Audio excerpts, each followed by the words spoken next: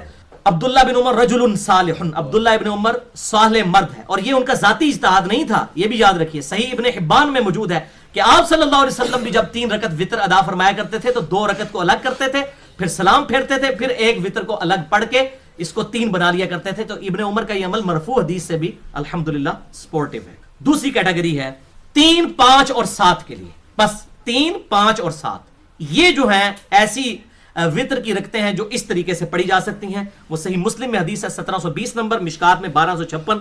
اما عائشہ رضی اللہ تعالیٰ عنہ کا بیان ہے کہ نبی صلی اللہ علیہ وسلم 1 سلام سے 5 وطر پڑھا کرتے تھے. کتنے؟ 5 1 سلام کے ساتھ. اور تشہد کے لیے صرف آخری رکعت میں بیٹھا کرتے تھے. یعنی 5 رکعتیں جب پڑھتے تھے ہر رکعت پڑھ کے اٹھ جاتے تھے. پہلی رکعت پڑھی، جلسہ استراحت کیا، دوسری رکعت کے لیے کھڑے ہو گئے. دوسری رکعت پڑھی، تشہد نہیں کیا، صرف جلسہ استراحت کیا، تیسری رکعت کے لیے کھڑا ہو گئے. اور تیسری رکعت چونکہ آڈ ہے، طاق رکعت ہے، اس لیے رفع الیدین سے شروع ہوگی.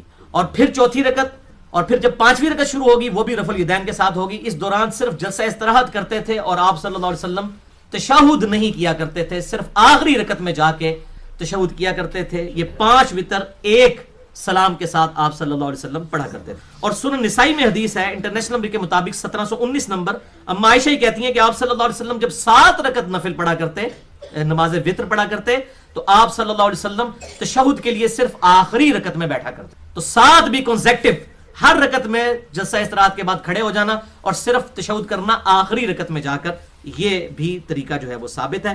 یعنی ایک سلام کے ساتھ آپ 5 وطر بھی پڑھ سکتے ہیں اور 7 وطر بھی پڑھ سکتے ہیں. اب رہا 3 وطر کو ایک سلام کے ساتھ پڑھنے کا، تو اس حوالے سے تھوڑی میں ڈیٹیل گفتگو کروں گا اس پوائنٹ کے اندر کہ بھائیو بخاری اور مسلم کی متفق علیہ حدیث ہے، بخاری میں 1147 اور مسلم میں 1723، کہ اما عائشہ سے پوچھا گیا کہ آپ صلی اللہ علیہ وسلم کی رات کی نماز رمضان میں کیسی ہوا کرتی تھی؟ تو انہوں نے کہا بیٹا رمضان ہو یا غیر رمضان، آپ صلی اللہ علیہ وسلم کا عمومی عمل 11 رکعت تھا، جس میں 8 نوافل ہوا کرتے تھے اور 3 آپ صلی اللہ علیہ وسلم وطر پڑھا کرتے تھے، 8 اور 3 11. اچھا صحیح بخاری میں 993 نمبر اثر ہے قاسم بن محمد بن ابی بکر کا. یہ تو اب آپ رٹا ہی مار لیں، میں نے اتنی دفعہ ریپیٹ کیا ہے. سیدنا ابو بکر کے پوتے ہیں قاسم بن محمد بن ابی بکر رحمہ اللہ.